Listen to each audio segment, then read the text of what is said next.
Selamat pagi teman-teman semuanya, balik lagi di Arles Motovlog.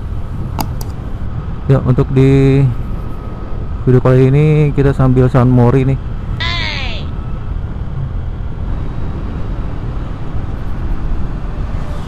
Kali ini kita edisi San Mori. Ada geseknya Den Dimas nih. Kenceng banget sih. Mau kemana ya? Tadi tuh GSX-i nya Mas Den Dimas ternyata kenceng ya, parah. Oke, di video kali ini gue mau bahas tentang Skywave lagi. Suzuki Skywave 125 tahun 2008 di tahun 2022. Kenapa sih tahun 2022 masih pakai Skywave ya? Jujur aja ya, langsung ke topik. Di antara gempuran skuter Maxi ya, ini kan kayaknya lebih dominan skuter-skuter Maxi ya. Dia pabrikan-pabrikan yang bener-bener dia mempunyai line up skuternya banyak gitu ya, yang di 125 nya 150 bahkan 160 yang udah keluar dan akan keluar lagi di line up elektrik ya, listrik. Tapi kenapa di 2022 gue tuh masih pakai Skywave, teman-teman?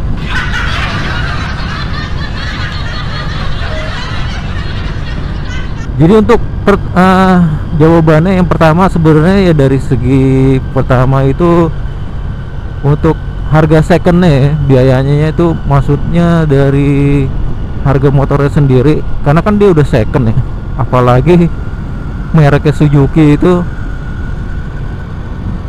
harga jualnya bener-bener jatuh banget ya dibandingin merek-merek tetangganya.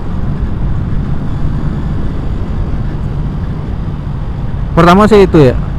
Terus kalau kebanyakan orang bilang ya spare part Suzuki ya, itu tuh termasuk susah dan mahal ya. Sebenarnya sih enggak juga ya.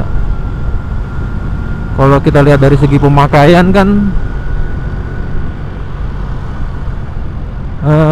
kualitas dari Suzuki sendiri itu emang udah bener-bener nggak diragukan lagi ya.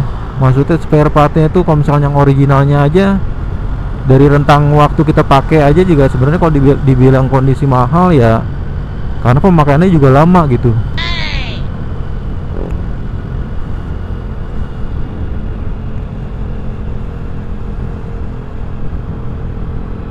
Terus yang untuk poin ketiga, karena motornya ini nyaman ya, Skywave. Mungkin bagi kalian yang udah pernah cobain Skywave atau untuk daily yang udah biasa pakai Skywave, motor ini nyaman sih. Walaupun nih motor nggak kenceng-kenceng amat ya, tapi ini motor cukup nyaman.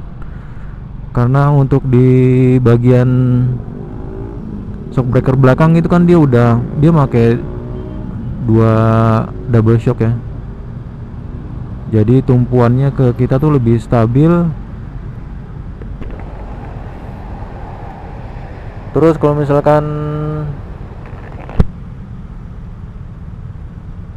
untuk jarak jauh juga dia benar-benar nopang untuk di bagian area badan gitu. Jadi nggak apa ya, ya cukup nyaman lah kalau misalkan untuk dipakai buat harian juga nih untuk motor Skywave ini. Memang kalau misalkan untuk di konsumsi bensin ya karena masih teknologi karbu ya, dia jadi kalau dibandingkan dengan skutik sekarang ya yang udah FI injeksi ya memang boros sih. Gue pun dulu pas transisi dari motor bebek dari Shogun ke motor ini tuh, ke Skywave, berasa banget kagetnya. Kalau misalkan yang sering udah pakai injeksi ya beralih ke Skywave ini tuh mungkin rada kaget, cuman nggak yang per liter cuman berapa kilo, enggak. Kalau misalkan karbu masih dalam keadaan normal ya sebenarnya sih aman-aman aja sih. Terus selama pemakaian Skywave ini gue tuh cuman ada trouble waktu pertama dapat nih motor ya, di bagian packing filter oli sama di CVT ya, itu kan kemasukan air. Jadi kalau misalnya kondisi cuaca hujan deras banget jadi slip, itu sih udah diberesin, langsung ke bengkel Suzuki, udah nggak ada masalah sama sekali sekarang. Cuman permasalahannya sekarang nih di karbu, karena emang udah hampir mau berapa tahun ini, dari 2008 udah mau 13 tahun 14 tahun, kayak tarikan tuh ada kayak ngempos sedikit. Cuman itu sebenarnya sih karbu udah berapa kali diservis ya, dan ini masih enak sih, langsam juga masih dapat.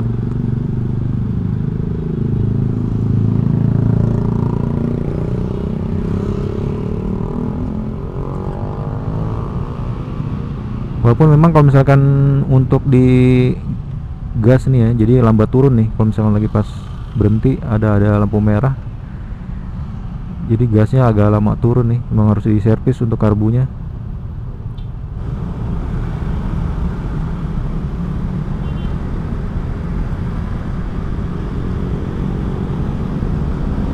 Kalau untuk tarikan sendiri ya ini sih masih bisa ngejar ya, tuh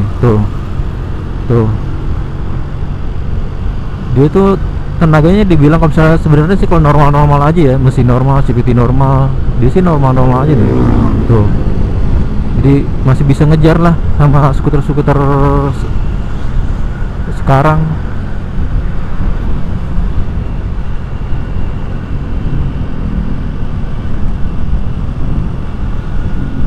Jadi kesimpulannya masih layak nggak sih untuk Suzuki Skywave 125 dipakai di tahun 2022 ini? Ya kalau gua yang udah menurut gua ya, karena gua pemakai motor Skywave ini, gua pakai daily, ya lumayan layak gitu. Apalagi motornya kalau emang motornya tuh terawat ya, nggak ada kendala ya. Pokoknya motornya tuh dia masih normal semua ya, masih normal semua lah, nggak ada kendala di motor, masih layak-layak aja sih. Cuman bagi kalian yang tadinya pakai skutik zaman sekarang atau yang udah EVA, yang udah injeksi, beralih ke Skywave ini kan masih karburator ya, jangan kaget kalau misalkan untuk konsumsi BBM-nya sebenarnya sih memang bisa dibilang kalau perbandingannya sih boros gitu. Oke, jadi segitu dulu video kali ini. Jangan lupa untuk like, comment, share, dan subscribe. Arles Motovlog pamit. Ciao, peace.